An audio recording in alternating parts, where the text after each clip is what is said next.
ტრაგედია, რომელსაც ქვია დიუშენის კუნთოვანი დისტროფიით დაავადებული ბავშვების პრობლემა გრძელდება. და ჩვენ მოვიძიეთ საბუთი, სადაც კიდევ ერთხელ შეგვიძლია რომ ვამხილოთ ოცნებად ყვილში. აი ეს დოკუმენტია, რომელიც გამზადებულია 2024 წლის 19 ნოემბერს და მიუთითებს იმაზე, რომ მედიკამენტი ექსოდის 51 დარეგისტრირებულია და აღიარებულია საქართველოში. წელიწად ნახევრის წინ ეს მედიკამენტი უკვე დარეგისტრირებული იყო. მედიკამენტი, რომელიც ალბათ ყველაზე ძვირად ღირებულია მსოფლიოში. გასაგებია, მაგრამ რომელიც არის ძალიან ეფექტური მედიკამენტი. ყველაზე ძვირიანი და ეფექტური მედიკამენტი.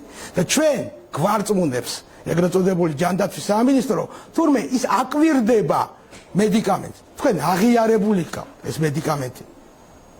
აღიარებული და მედიკამენტი, რომელსაც უკვე გამოიყენებენ შეერთებულ შტატებში, ამერიკის შეერთებულ შტატებში, ევროპის უმრავლეს ქვეყანაში და სადაც სახელმწიფო ახორციელებს ამ მედიკამენტების შესყიდვას.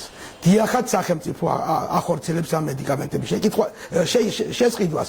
თქვენ ისევ და ისევ ტყუი ხართ. გულგრილობა დავარქვათ, უყურადღებობა, ბიუროკრატია, მე არ ვიცი, მაგრამ ტყუილების დრო აღარ არის.